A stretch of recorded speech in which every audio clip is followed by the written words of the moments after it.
Hello, beautiful ones. It's Lisa Turner here from Psycademy.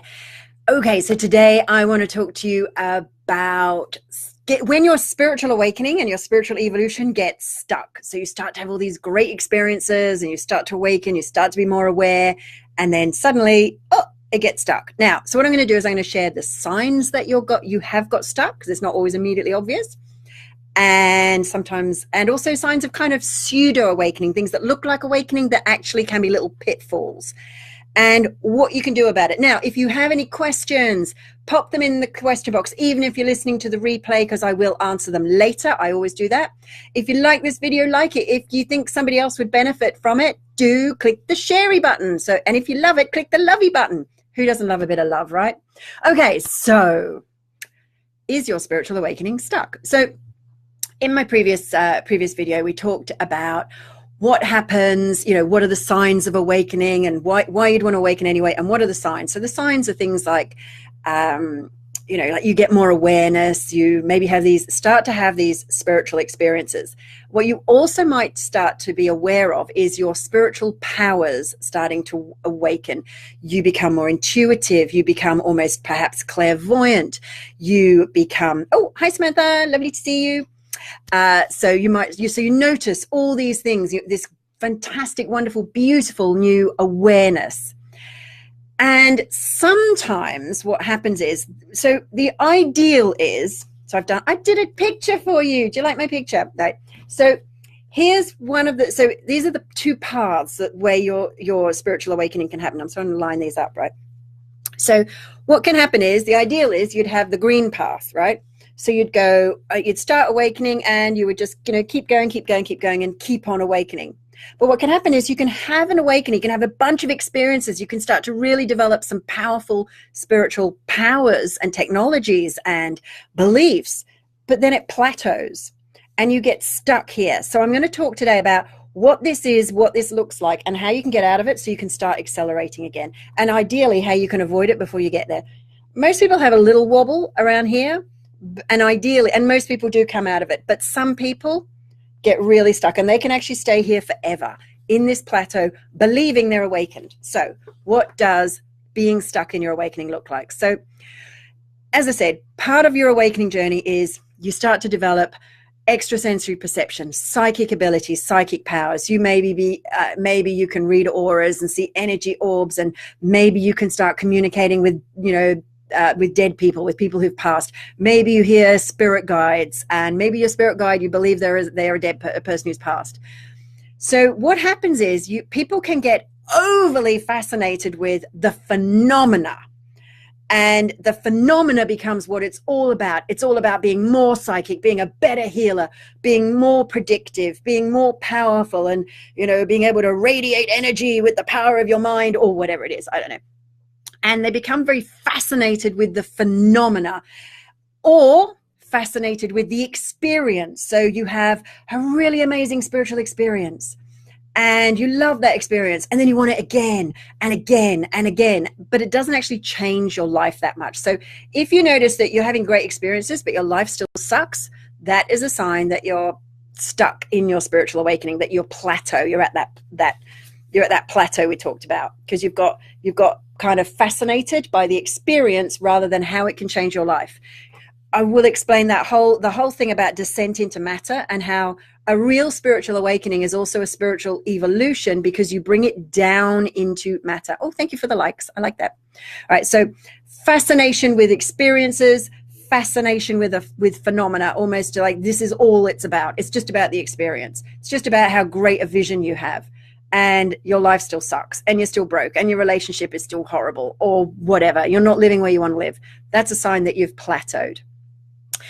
The other sign of that it's stuck is that you find that you want to use these spiritual experiences to just escape from reality. It's like, oh, real world is horrible. I'll just go meditate and I'll have a nice spiritual experience. I feel good again. Oh, but the world is horrible. I'll meditate. And you do this kind of bouncing, and the idea is you bring that spiritual experience down into the physical reality to create change. Oh, hello Stephanie. Oh, hi Josie. And hey Rachel, lovely to see you. Oh, we've got a crowd here now. Awesome. So trying to use your spirituality and your awakening to escape from reality rather than bringing it down into reality, that's another sign that you either are going to get stuck or you already are stuck. Next one, judgment. Now, a lot of spiritual people talk about being non-judgmental, except about not judging negative things. So if you are judging some things as good and some things as bad, then this is a sign that your awakening is at a stuck point. Because when you're able to rise above that, and that doesn't mean like happy thinking everything is good and everything is fine, even though I'm having my legs chopped off with no anesthetic, like that would not be good, right? But real spiritual awakening is about going, okay, this is present in my world. I don't like it, and I'm going to change it. Versus kind of fighting the negative or trying to always stay positive because that's the only good, that's the only way. And it actually becomes, there's a book that was written, it was called Smile or Die. And it was about how, you have to be happy. I'm happy, even though everything's so terrible. I'm just going to stay positive. And the number of people, it's like, they've got some terrible thing going on and go, I'm just trying to stay positive. It's like, you know what? True spiritual awakening is about being authentic to your feelings. Recently we've had, I've got a family member who is seriously ill. And, someone said, like, how do you even process that? And I said, a lot of crying, because like that's the appropriate way of dealing with that. I'm not trying to stay positive in that moment. Like, I accept what's happening and everything is all for the greater good and all that. And in the moment, I still have the emotional feelings that are present, and it's about being truthful. So next thing about spiritual awakening being stuck is denying what you truly feel, trying to stay positive all the time rather than being authentic. And it's like, it's okay to feel it. And where you might be stuck is if you act out on those feelings, because that's a sign you're not as well. Let's face it, it's not very awakened or evolved to act like a toddler because you're upset and throw your toys out of the pram. So that's another sign. Okay, next one. Oh, what Stephanie said. Sounds good to me. Haha. At present and past 3 months. Okay, yeah, cool. So next one, dogma. Okay, so I was just doing a Facebook Live in my private Psycademy group. If you want to go and join it, it's somewhere on this page. Go and look at the group button, because I do share a lot some other stuff in there that I don't do here on the page. So New Age dogma. So it was wonderful, about, over the last century, we all broke out of this dogmatic religion that unless you did this, you would be, the damned and the good versus bad, the white versus black, the saved and the damned game. And that, unless you went the way of followed the savior, you'd be damned. It's like, that was the dogma, right?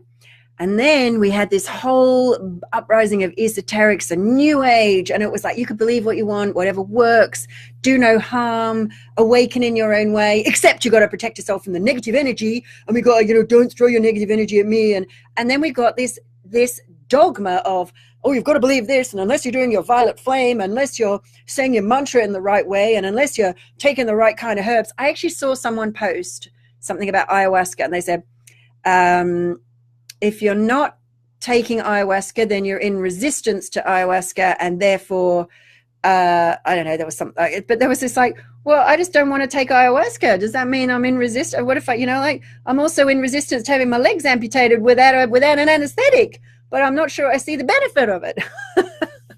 So dogma, where unless you do this, unless you take the ayahuasca, you're never going to awaken, right? It's like, well, I reckon you could probably do it without it. So there are, what does it say? Many rooms in my house, many ways to, all roads lead to Rome. So there are many ways. So dogma and rules, those are signs that you might be in a stuck place. Now here's a really, really good one. Really, really good one. This next one.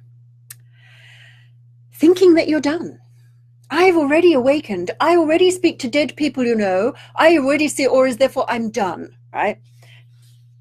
The only reason these lines don't go on forever is because my page was limited, right? I couldn't draw the page forever. So just to remind you guys who've just joined me, this is what often happens. People start to awaken, they go up this curve, and then they plateau and get stuck. This one, if you avoid the getting stuck and plateauing, you can keep awakening. And honestly, it goes on forever. If you think you're done, You're here, babe. I'm sorry to say, I'm already awakened because I can do this magical power. Well, first of all, you're getting obsessed with the magical power, whether it's speaking to the dead or seeing spirit orbs or I don't know, whatever it is. So, if you're there and you think that you're awakened because you can do some magical psychic thing, then you're there, right? That means you're there. Okay, I'm done. Anyone who says, I'm already awake, I've already had the hamana initiation, don't you know? It goes on forever, right? So as soon as you think you're done, that's a good sign you're not done. As soon as you hear someone say, well, I'm already done, I've got another one, sign that you're stuck. Let's get my diagram the right way around. You're here if you think you have to have a gift, and if you don't have the gift, you're buggered, right? Well, I'm sorry, you didn't get the lucky ticket to spiritual enlightenment because I got the gift, but you didn't, and there's only one gift here between the two of us, so obviously I got it and you didn't. I'm very sorry about that. Doesn't work like that. Everyone can awaken. Everyone has the friggin' gift, right? If somebody says, I've got a gift, or only source decides who gets the gifts, no, because that's disempowering. Another sign that you're stuck is you are believing things that are disempowering. Okay, so anything that disempowers, that keeps you from true awakening and growth and abundance and success and joy, is anything that is disempowering, that says that something outside of you gets to choose what luck you have, then that's dogma. That's a sign. If that's what you're working on, sorry guys, if you know anyone who's doing that, they're stuck. So what else have I got? I think I already mentioned this about emotions, but if you're constantly thinking that negative emotions are bad, negative emotions are appropriate. Negative emotions are, guess what? They're appropriate. They are an appropriate response to what's going on. It would not be appropriate to be laughing because someone has died. Okay, it's the natural response to grieve because you miss them, and that's sad. And then you move on. You release it, you move on, you get a level of understanding. Oh, Stephanie, great question. I will answer that in a moment. Where do you start? So if you're not in my Facebook group, that's the first place you go, is go and apply for that. And go and check out some of our programs and courses on our website, because we have some really powerful, empowering courses and programs there that will enable you to start where you are and move even further. And we've got courses that can go on as long as I'm alive. And then even when I'm not, there'll be someone else who runs them. So yeah, go jump on our website, psycademy.co.uk. There's be a link somewhere. I'll drop a link in the thing. Next thing. So repressing emotions, trying to feel happy all the time. That's a sign you're stuck. You're not accepting you're trying to reject what is real and valid, and you're actually not being authentic. Next one is you're not able to accept new ideas. One of the things about a really awakened person and a really highly evolved person is they can hold apparently totally conflicting ideas simultaneously. Okay? So, and if you've ever studied any higher mathematics, you will know what I'm talking about here. So for example, let's take, so I live with a quantum physicist. My husband's a quantum physicist. We have great conversations. And I say, go on, explain string theory to me. Go on, I dare you. Anyway, so one of the things about, say, so here's a conflicting idea, right? Protons are positive and will repel, and things that have the same charge will repel each other. So how come all the protons collect together at the center or at the nucleus of an atom? Why doesn't it explode? Right? That's a contradictory, that's a paradox. You can hold, and physics can explain it with lots of really good maths and small and strong and weak nuclear interactions. So what's Samantha said? I let things come to me. Okay. And another thing that you do when you're empowered and when you're really, really spiritually on this path is when you want it, you go get it. So a sign that being totally passive, my darling, I know it's a bit controversial. If you're totally passive, totally, I don't need to do anything, that's a sign that somehow it's actually a sign you're trying to reject and escape out of reality. So I know it's controversial. Hope you're okay with that. Anyway, my opinion. Reject it if it doesn't work for you. Because like I say, paradox, you can So one of the one I was talking about just a moment ago was about being unable to accept new ideas and unable to hold contradictory ideas in your mind at the same time, ideas that are like paradoxes. If you're unable to accept new ideas, now you guys who are here listening to this is awesome. This means if you were here, you're going to be here now because you've just accepted a whole bunch of new ideas, right? And if you weren't here and you've accepted these ideas, guess what? Just as ideas, not as a truth, as an idea. Because the final thing I want to say is to experiment, because effectiveness is the measure of truth. If it works and it's effective to get you the result you want, then use it. So again, Samantha, if letting things comes to you always works and you always get exactly what you want, great. Who am I to argue with that?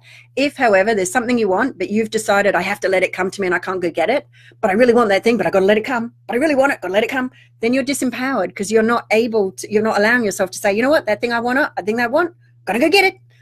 Don't have to wait. I can go get it. So what do you do if you're stuck? What do you do if you think you're stuck? Well, head over to psycademy.co.uk, have a look at some of our courses. Woo! Keep learning from anyone. Keep learning from lots of schools. We have a great school. I totally believe in Psycademy, and there are lots of great schools out there. Just keep learning. Keep experimenting. Stay open. Accept that you are never done. Stay humble. Honestly, if you'd seen me doing my Facebook Live earlier, I was doing another one in the group and I got all tangled up in my chair, my shirt. I got these lovely flimsy shirt, right? Got all tangled up in my chair. I felt very humble in that moment where I was trying to talk. Anyway, I think I handled it okay. Maybe they didn't even notice. Oh, I think they did. So experiment and invest and make a commitment. Anything you want to learn, anything you want to achieve will require an investment of time, energy, and money. And if you believe it's not spiritual to have money, to be wealthy, then you've actually bought into one of those dogmas I was talking about, New Age dogma, and it will disempower you because guess what? Not having money is disempowering. And anyone who can convince me otherwise. So Rachel says, I like to act on impulse to explore a thing. It usually ends to all kinds of expansion. Awesome. I do that as well. But sometimes the sheer amount of information and topics feels overwhelming. Yeah. Okay. Get a good. So one of the things we teach on our trainings is how to filter what's useful and how to ignore what's not. And we actually do a sort of an unconscious mind retraining so that anything that's going to lead you to overwhelm, it will just be parked until it's ready. And then you can activate it so that at some point it'll be activated and then you'll have access to that information. So you're not trying to absorb it all at once. I don't know if that made any sense. Mandy says, I'm great. Oh, I think you're great too, Mandy. And I love your little halo things. So Darren says, my greatest moments were free.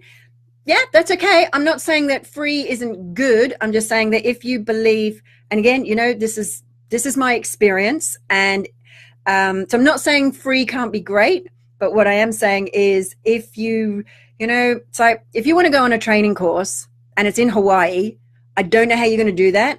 Like if you want to go on learn Huna in Hawaii from the masters, you're going to need to buy a plane ticket to Hawaii, unless you're lucky enough to live in Hawaii. Okay. All right. And that's going to cost you money. And not having the money disempowers you because it prevents you from doing the thing you want to do. Now, I'm not saying that money buys everything and that you can't have joy and expansion. I'm not saying that no joy and expansion that never comes free, because sometimes it does. But not having any money ever, it's disempowering. I don't know how it could be otherwise. If you can convince me that having no money at all, having no access to money, having no means to generate money, it's disempowering, and that's a dogma. And it was used to, I've done another Facebook Live in the past, or I unpicked a biblical quote about being broke. Okay, I unpicked it. So go and look up that. But it's Timothy 11 chapters. Oh, I can't remember now. I never remember those things. Anyway, if you have any questions, post the questions there. I know I've been a little bit controversial, a little bit edgy, new ideas. That's what it's all about, right? Take what's useful. So take what's useful. And if you don't know if it's useful, don't prejudge, experiment. Try having more money and then having less money and see which is more empowering. Try being open to new ideas or being closed to new ideas and see which gives you greater flexibility and solves more problems. More problems were solved by new ideas than were solved by sticking to the old one.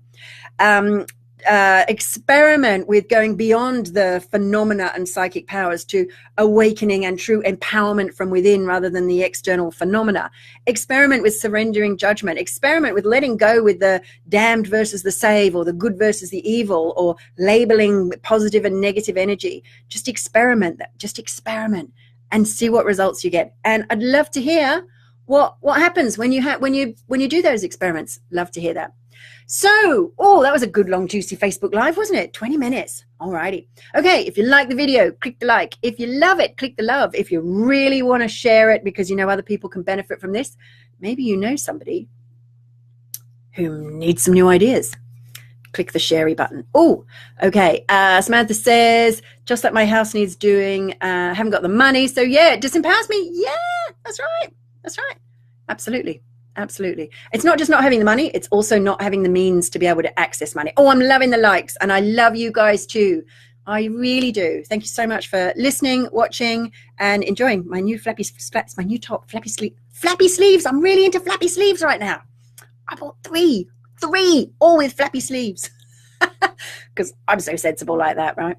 Very empowering to have the money to buy 3 flappy sleeve tops. They were all different colors. Actually, I bought 4, but I won't tell you. The 4th one was different, so that doesn't count. Anyway, I will see you next time. Lots of love. Bye for now. Bye, everyone.